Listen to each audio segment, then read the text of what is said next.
New Zealand Pacific మహాసముద్రం మధ్యలో Australia నుండి దాదాపు 4000 కిలోమీటర్ల దూరంలో ఉంది. ఇక మన భారతదేశం నుండి 12,000 కిలోమీటర్ల దూరంలో ఉంది ఈ దేశం. ప్రపంచంలోనే సెకండ్ మోస్ట్ పీస్ఫుల్ కంట్రీ ఇది. మనకి న్యూజిలాండ్ గురించి తెలిసింది క్రికెట్ వల్లనే. Brendon McCullum, Ross Taylor, Daniel Vettori ఈ దిగ్గజ క్రికెటర్ల వల్లనే మనకు న్యూజిలాండ్ అనే దేశం ఒకటి ఉందని తెలుసు. కానీ న్యూజిలాండ్ ప్రపంచంలో చాలా ఫేమస్. ముఖ్యంగా పెద్ద పెద్ద మౌంటైన్స్ కి, అందమైన సరస్సులకి, అలాగే హై క్వాలిటీ ఆర్గానిక్ ఫుడ్ కి. మీలో చాలా కొద్ది మందికి మాత్రమే ఈ విషయం తెలుసుంటుంది. అదేంటంటే popular movie the lord of the rings shooting కూడా న్యూజిలాండ్ లోని ఈ అందమైన మౌంటైన్స్ లోనే తీశారు. న్యూజిలాండ్ వెదర్ అచ్చం యూకేలో ఉన్నట్టుగానే ఉంటుంది. తక్కువ వేసవికాలం, ఎక్కువ శీతాకాలం, ఇక వర్షాలే వర్షాలు. అయినా కూడా ఇక్కడ జనాభా చాలా తక్కువ, 50 లక్షల మంది కూడా ఉండరు. మీరు న్యూజిలాండ్ మ్యాప్ ని జాగ్రత్తగా గమనిస్తే దాదాపు 80% న్యూజిలాండ్ ఖాళీగానే ఉంటుంది. అక్కడ ఎవ్వరూ నివసించరు. న్యూజిలాండ్ జనాభాలో 70% జనాభా నార్త్ సైడే ఉంటారు. నార్త్ లో కూడా 50% జనాభా ఒకే ఒక్క సిటీలో ఆక్లాండ్ లో ఉంటారు. ఇంత అందమైన ప్రకృతి, అద్భుతమైన వాతావరణం, beautiful sceneries, high standards of living, నేరాలు అస్సలే జరగవు. అయినా కూడా 80% న్యూజిలాండ్ ఖాళీగా ఎందుకుంది? ఈ ప్రశ్నకు జవాబు ఈ వీడియోలో వివరంగా తెలుసుకుందాం. వీడియోకి లైక్ కొట్టి చివరి వరకు చూడండి. ముందుగా మనం వరల్డ్ మ్యాప్ ని జాగ్రత్తగా గమనిస్తే న్యూజిలాండ్ ప్రపంచానికి చాలా దూరంగా ఉంటుంది. ముంబై నుండి ఫ్లైట్ లో వెళ్తే మొత్తం అరేబియన్ సీని దాటి, హిందూ మహాసముద్రాన్ని దాటి 22 గంటలు ప్రయాణిస్తే అప్పుడు న్యూజిలాండ్ చేరుకోగలం. మరిప్పుడు ప్రపంచం నుండి ఇంత దూరంలో ఉన్న ఈ ద్వీపానికి మనుషులు ఎలా చేరుకున్నారనే ప్రశ్న తలెత్తుతుంది. దీనిపై అనేక అభిప్రాయాలు ఉన్నాయి.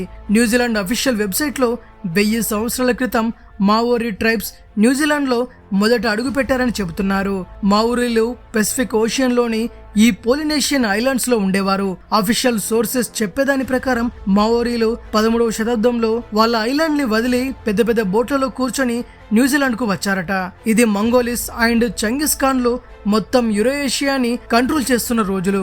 మరో ప్రశ్న ఏంటంటే మావోరీలు వారి పాత ఐలాండ్ ని వదిలి న్యూజిలాండ్ కి ఎందుకు వచ్చారు? దీని గురించి రీసెర్చ్ చేయగా తెలిసింది ఏంటంటే మావోరీలు 13th సెంచరీలో కాదు, 750 ADలోనే ఇక్కడికి వచ్చారు. కూపే అనే ఒక మావోరీ న్యూజిలాండ్ ని కనుగొన్నాడు. కూపే ఒక ఫిషర్ మ్యాన్, తన ట్రైబ్ కోసం చేపలు పట్టేవాడు. అయితే వాళ్ళు ఉన్న పాత ఐలాండ్స్ దగ్గర చేపలన్నింటినీ ఆక్టోపస్లు తినేసేవి. వారి చేతికి ఏం దొరికేది కాదు. వాళ్ళ మెయిన్ ఫుడ్ సోర్స్ ఫిష్లు కావడం వల్ల వేరే దారి వెతుక్కోవాల్సి వచ్చింది. దాంతో కూపే మరియు అతని బృందం సముద్రంలో మరో ద్వీపం కోసం వెతుకులాట మొదలెట్టారు. అక్కడ తిండికి, నివాసానికి లోటు ఉండకూడదు. అలా మొదలైన వారి ప్రయాణం పెసిఫిక్ మహాసముద్రంలో ఎన్నో రోజులు ప్రయాణించగా చివరికి వాళ్లకు ఒక పెద్ద పెద్ద పర్వతాలున్న ఒక ఐలాండ్ కనిపించింది. అదే న్యూజిలాండ్. సీ ఫుడ్, మేకలు, గొర్రెలు, ఫలాలతో నిండి ఉన్న ఐలాండ్ అది. ఇంకో విషయం ఏంటంటే అక్కడ ఒక్క మనిషి కూడా లేడు. వాళ్ళు సరిగ్గా ఇలాంటి ప్లేస్ కోసమే వెతుకుతున్నారు. కూపే వారి బృందంలో కొందరిని పోలినేషియా ఐలాండ్ కి పంపించి అందరినీ ఈ ఐలాండ్ కు తీసుకురమ్మని చెప్పాడు. అలా ఈ ఐలాండ్ మొత్తం మావోరీలతో నిండిపోయింది. 17వ శతాబ్దం వరకు మావోరీలు ఇక్కడ సుఖంగా జీవిస్తూ వచ్చారు.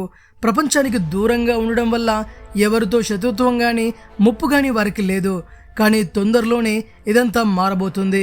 పాశ్చాత్య దేశాలు తమ శక్తిని పెంచుకోవడానికి ప్రపంచవ్యాప్తంగా విస్తరిస్తున్న సమయం అది.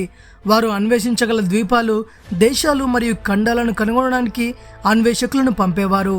ఐరోపా దేశాలు వాటిని ఆక్రమించడం ద్వారా తమ శక్తిని పెంచుకోగలిగేవి. ఆల్బర్ట్ టాస్మన్ అనే ఒక డచ్ అన్వేషకుడు పసిఫిక్ మహాసముద్రం వెంబడి ఒక ఖండం కోసం అన్వేషణకు బయలుదేరాడు.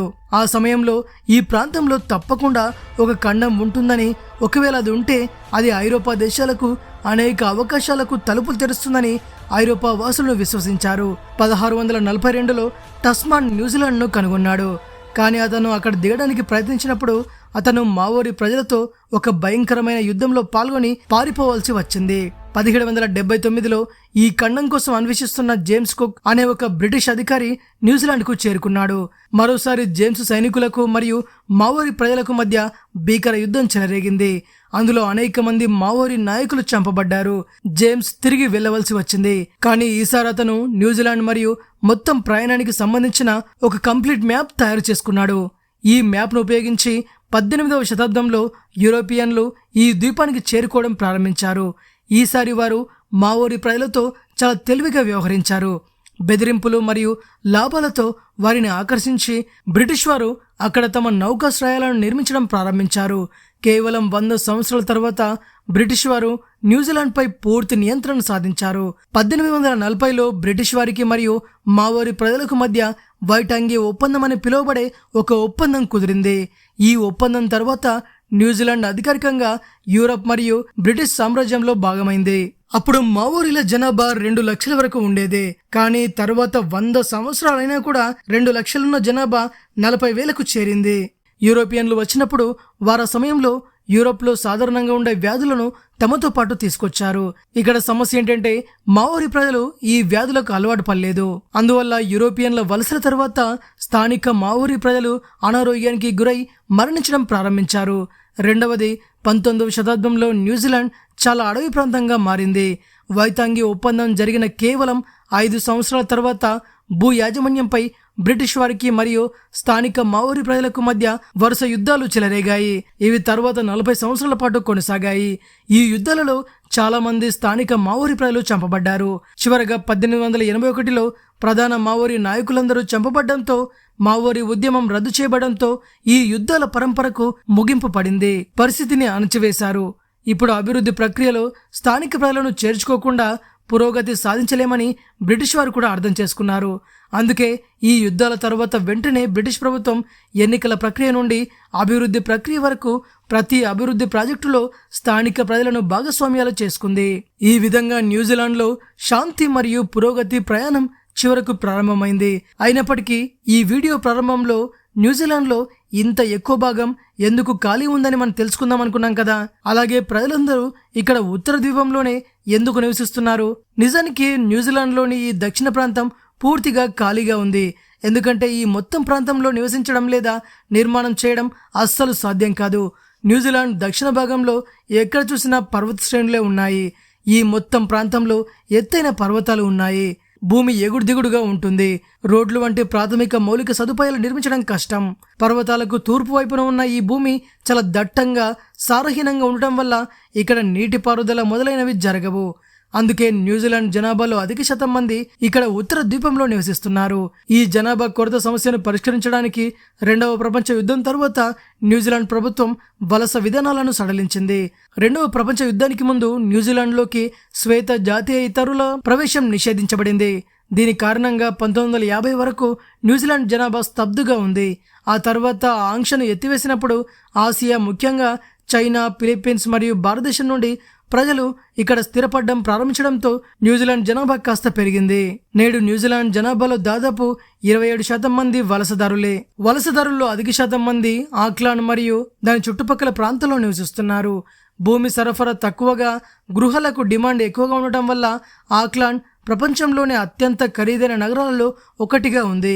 ఈ సమస్యను పరిష్కరించడానికి న్యూజిలాండ్ ప్రభుత్వం ఇప్పుడు ప్రజలకు $8,000 వరకు గ్రాంట్లను అందిస్తోంది. తద్వారా వారు ఆక్లాండ్కు 100 కిలోమీటర్ల దూరంలో ఉన్న వైకాటోకు మారవచ్చు. దీనివల్ల ఆక్లాండ్ గృహ మార్కెట్పై ఒత్తిడిలు తగ్గి ధరలు సాధారణ స్థితికి వస్తాయి. చాలా ఆసక్తికరమైన విషయం ఏంటంటే న్యూజిలాండ్ యొక్క మొత్తం వ్యవసాయ పరిశ్రమ జంతు మాంసం ఎగుమతిపై ఆధారపడి ఉంది. ఇక్కడ ఉత్తర ద్వీపంలో వర్షాల కారణంగా పచ్చని భూమి ఉండటం వల్ల లెక్కలేనన్ని గొర్రెలు, మేకలు, ఆవులు కనిపిస్తాయి. న్యూజిలాండ్ జనాభా సుమారు 5 మిలియన్లు కాగా ఒక అంచనా ప్రకారం ఇక్కడ గొర్రెలు మరియు మేకల జనాభా దాదాపు 3 కోట్లు. అందువల్ల ప్రపంచంలో అత్యధికంగా మటన్, గొర్రె ఉన్నిని ఎగుమతి చేసే దేశం న్యూజిలాండ్. న్యూజిలాండ్ మాంసంలో 95% విదేశాలకు ఎగుమతి అవుతుంది. 2019లో ఈ ఎగుమతి నుండి న్యూజిలాండ్ $46 బిలియన్ ఆదాయాన్ని సంపాదించింది. న్యూజిలాండ్ ప్రపంచంలో 50వ అతిపెద్ద ఆర్థిక వ్యవస్థ.